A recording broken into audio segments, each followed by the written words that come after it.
Alright, second stride Luard is here, that being his full-on Dragon Form, which I was hoping for in V, but glad to see it back, so let's begin. So we start off with a kinda stride fodder, Abyssal Owl. Unlike the other stride fodders in the D series, Abyssal Owl has the second unique skill of Auto Drop Zone, Ritual 3. At the end of your turn, if your Vanguard is Luard, bind 2 cards that has the same name as this card from your drop zone and countercharge 1. Basically a retire target, discard target. Sure, you lose your grade 1 ritual count in some ways, but just a way to countercharge is pretty nice, and it still gets you your Luard to your hand. Yes, you can write it from the right deck and you're not going to stride without cost, but you're going to be using Luard for a different purpose for Dragstrider. Next, Drag Wizard Siamis, which I literally forgot about, but anyway, it's a grade 1 with power and it's Ritual 3 on count rear guard during your turn if you have a Luard crest plus 2k. But anyway, second skill, Auto Generation Break 1. When this unit is placed on rear guard other than during battle, if you have a Luard Vanguard, look at the top 2 cards of the deck, choose 1 card from among them, call it to rear guard, put the other to the bottom of the deck. If you called, at the end of the turn, retire that unit. This is basically a free +1 for Luard, so you might just run this. On top of that, it's also a 10k booster or attacker, which is also pretty helpful as well, but mainly for the call. Next, Drag Wizard Morphesto, which is a grade 2 with taking power, and the skill is Count Drop Zone. This card gets grade -1, so it counts as grade 1 in the drop zone, like basically the other Morphestas, which is of course going to be helpful to the ritual count. But anyway, second skill, Auto Rear Guard, Ritual 3. When this card attacks a Vanguard, if you have a Luard crest, this card gets a spiky power to end that battle, and then if there's 2 or more face-up cards in the G-Zone, cost count lasts 1, search your deck for up to 1 ritual ability card with different name from your deck,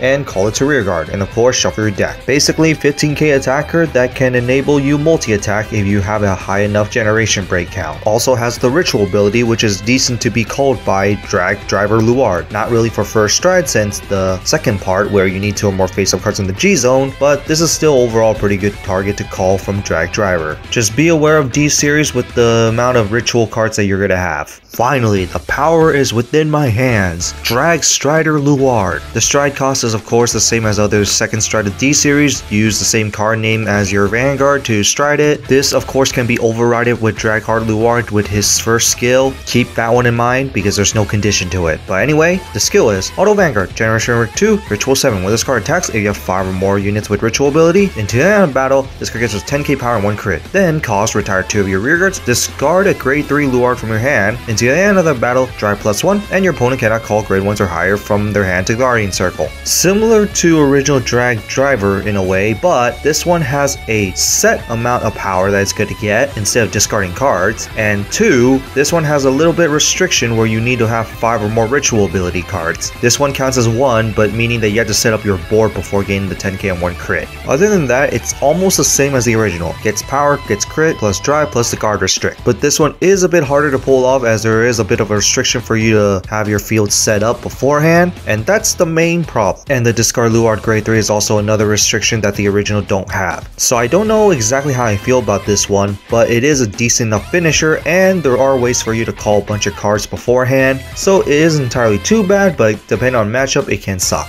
So that's it for the new Dragstrider Luard. What do you guys think of it? Honestly, it's just cool to see Dragstrider Luard again, and pretty much the same as the original. I was hoping that there was going to be a V version, but that never happened. But anyway, I overall have to say it is powerful with power, crit, quadruple drive plus guard restrict, but it is a bit conditional compared to the original. Not saying that it's good or bad or anything, I'm just saying it's a little more conditional. But overall, it is pretty strong. And of course, if you are playing Luard at D series, you're obviously going to be running this. So regardless, this is going to get played. Now, if you're talking about this in premium, it's debatable if you want to play this or original Dragstrider. Original Dragstrider, just remember, doesn't really have a restriction other than at least having 2 rear guards. But anyway, that's it for this, and it's time to say goodbye.